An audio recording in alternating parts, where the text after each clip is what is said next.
okay? Like you're blowing up a balloon. That ain't gonna do it. Okay, go ahead and take that for me. All right, sir, turn around, place your hands behind your back. You're gonna be under arrest for operating under the influence tonight. October 3rd, 2025, 7:10 p.m. A rural curved road in Springvale Township, Michigan, east of Petoskey, the kind of road where nobody's watching. Except someone was. A witness driving behind a black Cadillac CT6 watches it drift, clip a road sign, hit another sign, and come to a stop. They call 911. The driver of that Cadillac is still inside.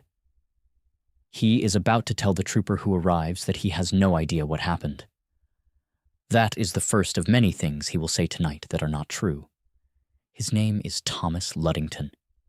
He is a United States federal judge. Do a favor and walk around the back of your car there. Okay. Okay. Just do me a favor. Turn. Stop. Just turn around. Yep. Right here. Back of your car. Yep. Back of your car. Sir, step over to the back of your car. Yep. Okay.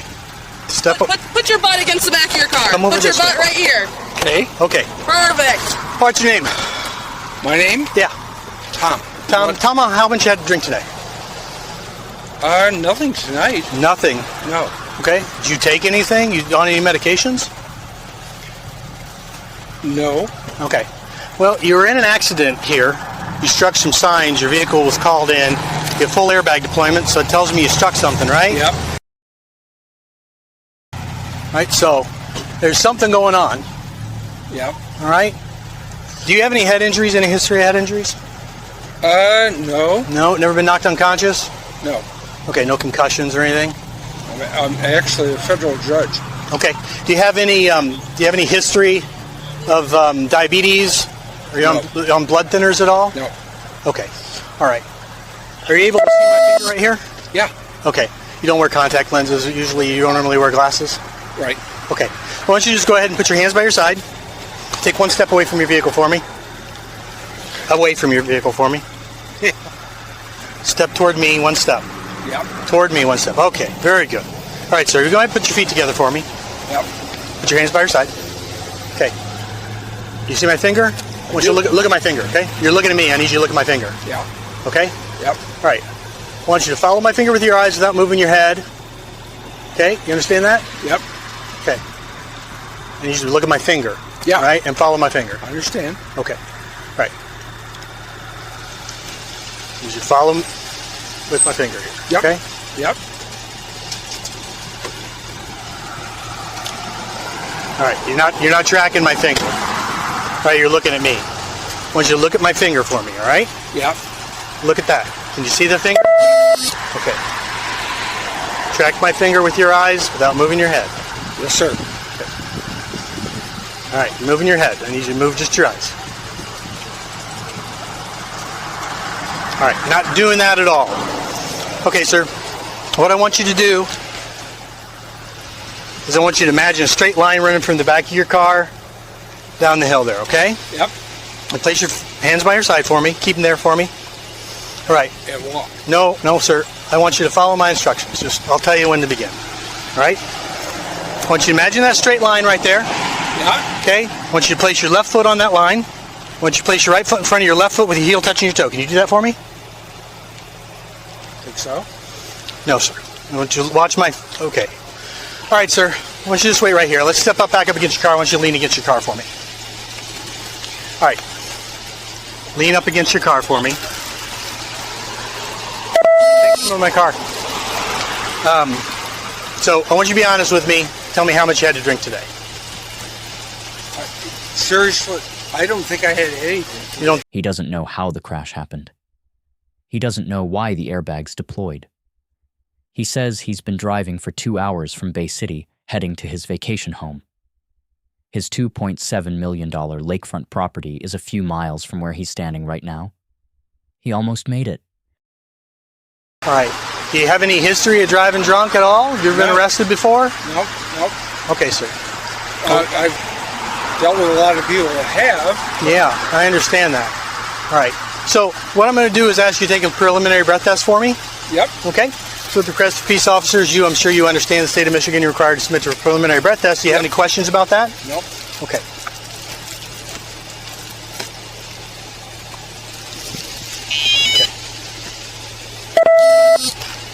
What I want you to do is take a deep breath from the bottom of your lungs, blow long and steady until I tell you to stop, okay? Yep.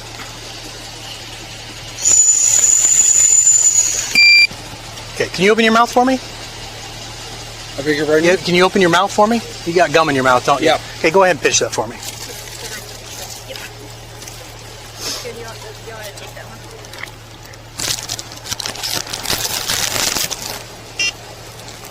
Okay. I'm gonna have to wait just a moment before we do the next one since you had that gum in your mouth. Yep, I understand. Do you have a wallet in the vehicle or is it on your person? In the vehicle. In the vehicle, would you mind telling my partner here where it is? Where your wallet is? I just want your driver's license. Yeah. Okay, is that okay? Yeah. Oh, do you want to get it instead? Now, what I can't understand is what happened here. Well, I'll show you real quick. Yeah? Go ahead and get your wallet for me. Do you have any weapons or anything in the car? Oh, yeah. I got a lot of weapons. Do you have anything? Okay. Thank you. All right, see, sir, right over here, Yeah? you see the damage to the side of your vehicle? Yeah. Okay, was this here when you started your drive up from Bay City? It was not. No. Okay. And we had a report that your vehicle struck some signs on the road about a mile back that way. The trooper shows him the damage to the right side of his own car. The passenger side is caved in, airbags dangling from the dashboard like deflated balloons, deep gouges in the body panel. This is what hitting 2 road signs at speed looks like. Ludington looks at it, and he tells the trooper he has no memory of hitting anything. That car belongs to his wife. She doesn't know yet.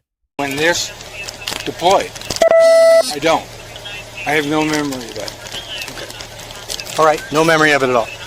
What is the last thing you do remember? I mean, I've been driving up from Bay City to get to the Cadillac. That's it. I don't know anything about that. Look at that. That right there. Both hands up, palms out, like he's never seen a car in his life. A federal judge, a man who has pointed his finger at defendants from the bench for 20 years and said, "You knew what you were doing," is standing on the side of a Michigan road in the dark, shrugging, because he can't explain why his car is destroyed.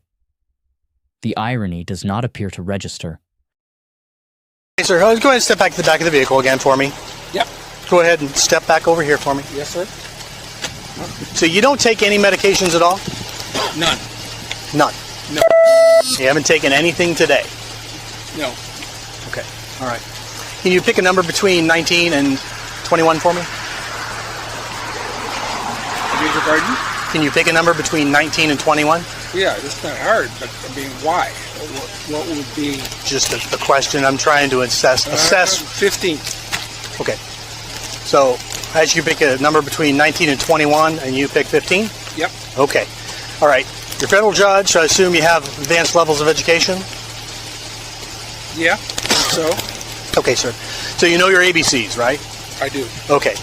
What I want you to do is I want you to recite your ABCs for me without singing, beginning with C and ending with Q. You can begin when you're ready. A, B, C, D, E, F, Q,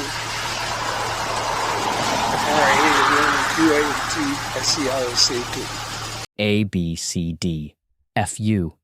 That is a federal judge telling a Michigan state trooper to go to hell in the middle of a sobriety test, while failing it, while being recorded on Bodycam, while his crashed car sits 20 feet behind him. Informal judge working with a gentleman by the name of Chuck. Okay. You know him? I don't know that name. Nope. All right, sir, I want you to take a deep breath from the bottom of your lungs, blow long and steady till I say to stop. Yep. Blow hard for me. Okay, we got to stop. All right. Deep breath, bottom of your lungs, blow long and steady. Okay? Like you're blowing up a balloon. That ain't going to do it. All right? Got to take a deep breath Blow hard, like you're Yep. blowing up a balloon. Yep. Okay? Yeah. Take that deep breath. Blow long and steady till it stops. You're sucking on it now. I beg your pardon? You're sucking on it now. I need you to blow. I can feel when you're blowing, all right? Yeah. So take a deep breath Yep. from the bottom of your lung, like that. Blow long and steady till it tells you to stop. Take your deep breath. Take a deep breath. Blow. Blow hard. Harder, harder, harder. Okay? We're going to try something else here. All right? Once you try that again, take a deep breath. What are we doing here? We're taking a preliminary breath test because you're not following my instructions. Why not? Because you're not blowing. The trooper produces a preliminary breath test device. Standard procedure: blow into the tube, hold it for a few seconds. It takes 10 seconds. Simple. Multiple attempts. The trooper tries again. And again. According to the arrest report, Ludington was unable to follow the instructions despite repeated attempts. This is a man who explains federal law to lawyers for a living. He cannot operate a breath tube. Yep. My experience has been that people have a tendency to roll up and then roll down. Okay.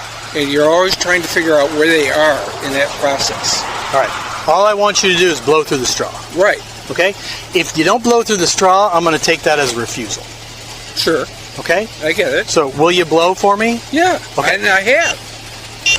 3 times. Nope, didn't blow. Right? Because the Beg your machine pardon? can sense when you blow. Okay? I beg your The pardon? machine can sense when you blow. All right, so if you don't blow again, I'm going to take that as a refusal. Right? We've done it 3 times. You haven't done it. Why? Okay? Because you haven't blown through the tube like I've directed you to. Okay? So, are you going to blow?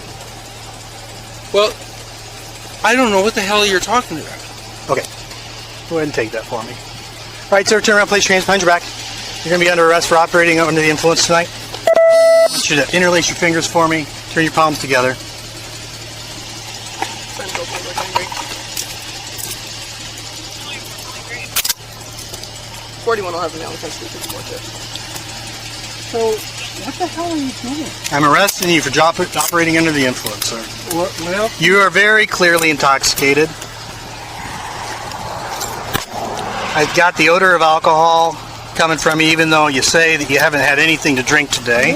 You were involved in a motor vehicle accident. You're unable to follow simple instructions or take any of the tests that I'm offering you here. So I'm going to go ahead and put you in my vehicle. October 3rd, 2025. The arrest happens.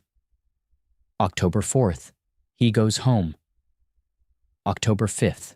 He is back on the federal bench, hearing cases, signing orders, sentencing people. Nobody tells the public. Nobody tells his colleagues on the court. The arrest is not disclosed. For 4 months, a federal judge with an active criminal case continues to exercise the full power of the United States federal judiciary. In November, 1 month after the crash, he sentences 3 businessmen to federal prison. He is their judge. He decides their fate. He holds their freedom in his hands. And he has a pending DUI charge that nobody in that courtroom knows about. The cover-up breaks in January 2026 when the Detroit News publishes the story. 4 months after the arrest. 4 months of cases heard, rulings issued, defendants sentenced. A federal judge with a 0.27 BAC arrest on his record running a federal courtroom. That's not a justice system failing. That's a justice system working exactly the way it was designed to. I'm Gravefile TV. These cases don't close.